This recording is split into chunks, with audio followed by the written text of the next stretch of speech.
Fair Deal. I'm here with Steve from Marshall today, and we're looking at the MG series. So why should you grab an MG? Okay, well, there's a few reasons. First one, they're a good price. Mm. So if you're that kind of customer that's looking for their first guitar amp, don't want to spend a lot of money because at the end of the day, you don't really know what you're looking for yet.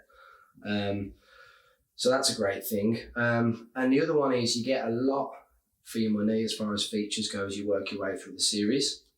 And they're not complicated to use, which is probably the most important thing. Because it can be quite intimidating for a lot of customers at first when they walk into a guitar shop and they don't know where to start. Mm-hmm. So we've only got a couple in the range really. There's a various sort of collection of MGs out there, but I've got the very smallest one here, the MG10. Yeah. You've got the MG50 over there, but between these two we've got the 15. There's a 30 as well. And then even bigger than that, you can get 100 watt, if you want a stack kind of version, which is the head of the 4x12. And the numbers I'm referring to, the 15, the 50, the 10 is the wattage of each one. So you've got the 50 watt, I've got the 10 watt. Various speaker sizes as well. This is a real small one, so it's a 6.5 inch speaker on this one. Baby one. Yeah. So obviously you can look on the Fair Deal website to find the actual, speaker sizes for each model. But for example, yours is a 1x12, so you've got a much bigger speaker than me in that one. Mm-hmm. As we'll hear in a minute, there's quite a significant difference in sound, but they both do their job. Yeah. So I'll start with this one because it's probably the easiest to explain. So again, 10 watt, 6.5 inch speaker, 2 channels. Okay. Nice and simple. Yeah, which are controlled by this button. So if it's green, it's clean. If it's red, you're going onto the overdrive or distortion channel. And again, if you're brand new to all of this, when I say overdrive or distortion, it's that kind of heavy rock, kind of metal kind of sound. Features are really easy. You've got a volume for each of those 2 sounds. Oh, wicked. And you've also got the gain control, which is the amount of gain or distortion you want to add to the signal. So basically it sounds heavier and heavier the more you turn it up. And on this one, you've got a contour control. And what that does is kind of, it controls the mids. So like a more of a scooped out mid sound or more of a vocal pronounced mid-range sound if you turn it up. So if I start with the clean, okay, just a dead honest sound, sort of. Yeah.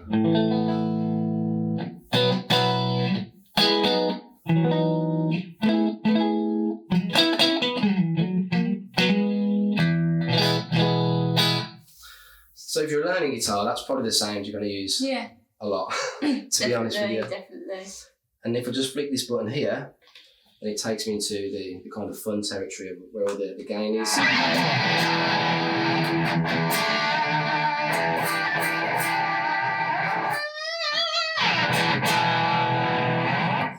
Nice angry. There you go. As easy as that as well. I'll just show you that contour control as well, just so people can kind of get a feel of what that does. So it's kind of where I've got it at the moment.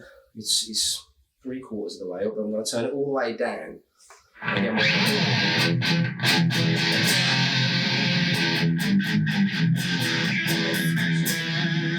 Yeah, more of a cut-in kind of sound. Halfway up.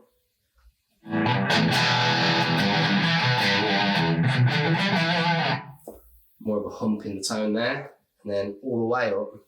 Again, just pronounces those mids even more. There's no right or wrong with that. You just literally what your ears like. Yeah. And that's the MG10. There's also a headphone socket. So if you want to practice quietly and don't annoy people, or you're just a little bit shy because you're learning, you don't have to annoy anyone with that. And there's also a line in there, so if you want to connect like an audio device like your phone and listen to music through it. Yeah, you could just use it as a speaker. Yeah. As well as playing along to stuff. That's it, yeah. So like I say, that's the MG10. It's the smallest one, that's the easiest one to use. So with the gold series, what's the difference between the two? Is there a difference or? One's gold, one's silver, and got the carbon fibre finish instead of the standard kind of vinyl. Rather than this. So it is a cosmetic thing now. the MG's been through a bit of it's been around for a while. Yeah. It's always been that staple kind of entry-level amp for Marshall. They started off life as gold. And then a number of years back, they went to the carbon fibre with the silver panel, just to give it a new look, new image. And they actually made some upgrades for that at that point.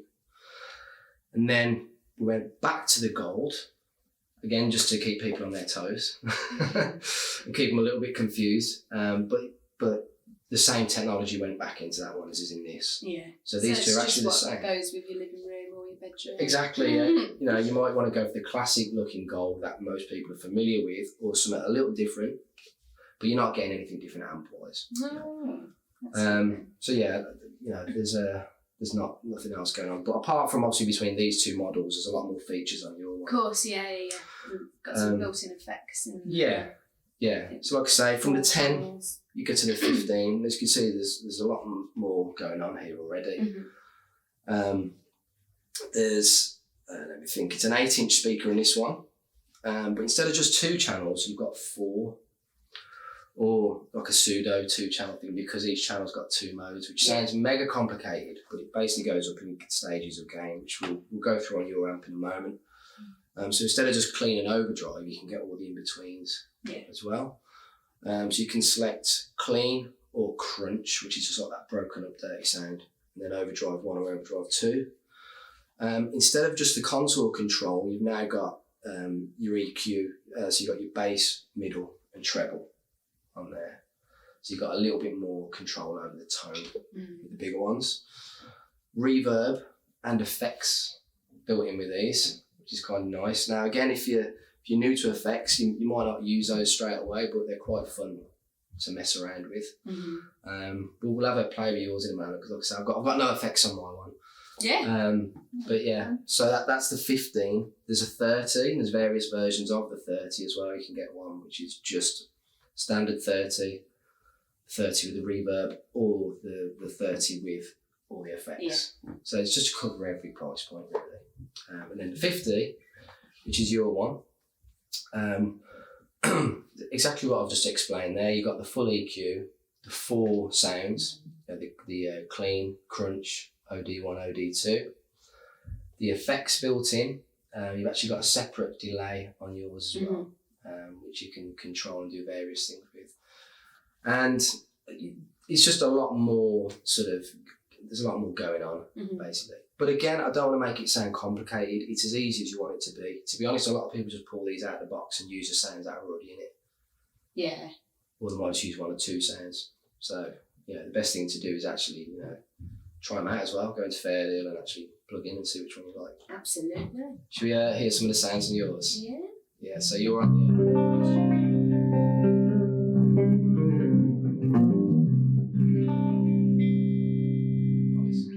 So there we can hear already, that's just the first channel on green, so we've got a clean setting there with some reverb.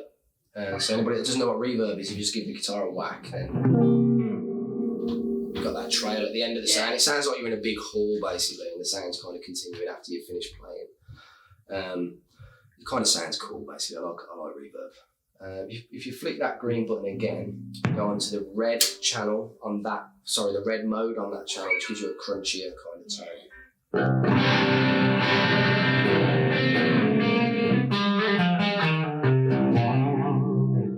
Nice.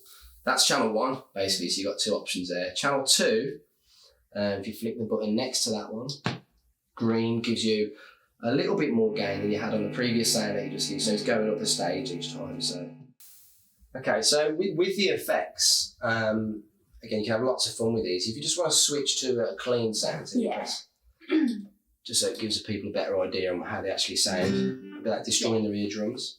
So that third control from the end is your effects control, and it brings various effects in and out. So just choose whatever you like on there. A little bit chorus, maybe.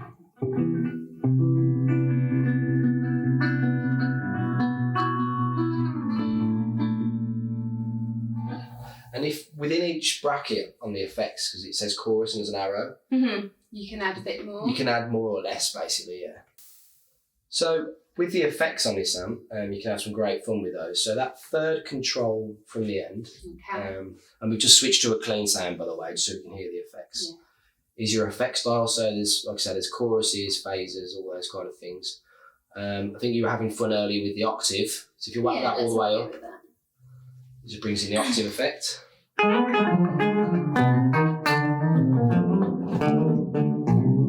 There you go. So yeah, kind of cool things you can do to each of the sounds. The control next to that, the delay. Again, there's a separate control for that. Yeah, a little bit of delay. That's it. So that's added actual repeats or echoes to the sound. Okay, which is kind of a cool thing to play around with as well. You can actually control the speed of those repeats as well with the tap button on there. That's blinking. Okay. Yeah. So you just tap that to the tempo. You'll need the delay to repeat that. Mm-hmm. One thing we should mention with the MG series, if you do want to start going to rehearsals with your MG amp or playing your first gigs, all that kind of stuff, you can get a foot controller with these. Yeah.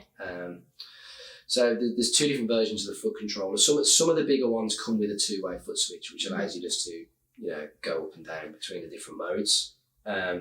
You can actually buy a four-way foot switch with 4 buttons on it, which allows you to record any 4 of the sounds. So you can actually store your own presets. So you can do that on the amp anyway. So any amp sound that we make on there, we can hit the store button and it'll remember what we've just done. For next time. Yeah, which is great. So you've got a possibility of having 4 different sounds you can use at your gig on that foot switch. Mm-hmm. So even though you can access them at home without the foot switch, just by using the panel, if you're in a live situation and your hands are busy playing, you can do it with your feet and access any of those sounds, which is really cool. And there's also on the foot switch the tuner. Okay. Yeah. So it says tuner on the panel there. That refers to if you've got the foot switch, because there's a display on the foot switch. Yeah. So that's kind of cool. It's a real flexible amp, really. You're getting a hell of a lot for your money with these. And you could gig with this with it being 50 watts. Easy. Yeah. Yeah. Particularly these days with noise restrictions and all that kind of stuff. It's probably a more sensible option to have a 50 watt than turn up with a mega stack of doom at the local pub. So yeah, like I say, that's MG50 that you've got. Explaining that one is, you've kind of sussed the whole range out there, because that's all of the features on the MG. Like I say, if you work down the models, you're getting slightly less power. Mm-hmm.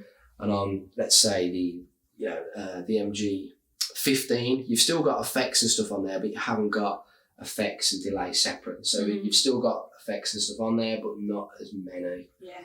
So, which for some people might work great, because they might not want so many options, if that makes sense. Yeah.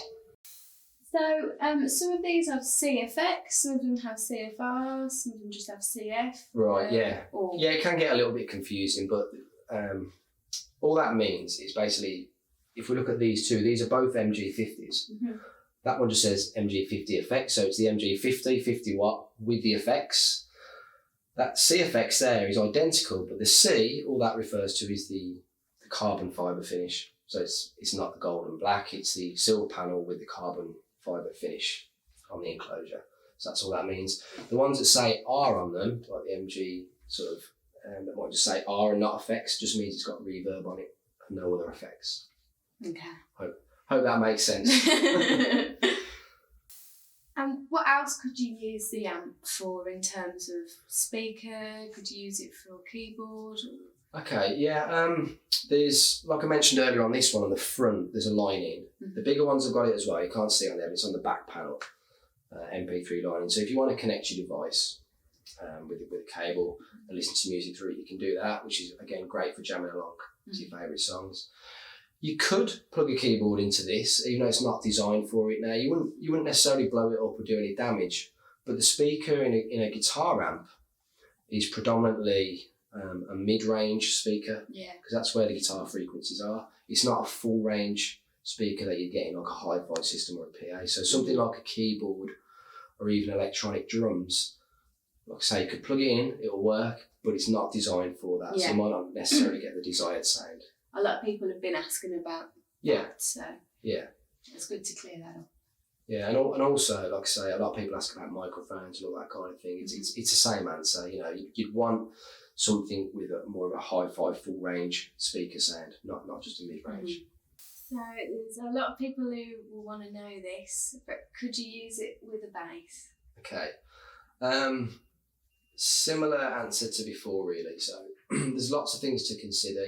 With a bass, again, it's bass frequencies you're focusing on, whereas that speaker's more kind of mid-range. So if I put the bass guitar into that today, I wouldn't do any damage whatsoever. It'd just sound a bit strange. Yeah. Because all the frequencies that you do want from a bass amplifier wouldn't be there. You may get a lot of people sort of screaming in internet land now saying, well, this bass player used to use this Marshall amp back in the day and all that kind of stuff. Yeah, if a lot of the rock bass players, I won't mention any names, but used to use old Marshall Plexi style amps, which were kind of a bit different to this. They were valve amps, but they wanted that more cutting, gainy kind of sound from their bass anyway. But for your generic bass sound, again, you're not going to do any real damage, but it just won't be the desired sound. But before anybody goes and tries it and blows things up, there's different kinds of basses. You get active basses, all that kind of thing. So you just got to be careful you're not clipping the input too hard with too much signal. And if you do plug a bass in to a guitar amp and turn it right up, the first thing that's probably going to get damaged is the actual speaker itself. Yeah. Because it's not used to those kind of frequencies. So the safe answer is just get a bass amp. So obviously, even though these are two different models, different wattage, different effects, they can still sound good together. Yeah, we were just doing a little jam a second ago. I think we're going to try again now. Yeah. I've just got mine set clean, and I think you have as well. You've got a little bit more going on with yours. You've got some reverb on it and stuff like that. So, but yeah, they're still cutting through nicely. So, should we try again? Okay.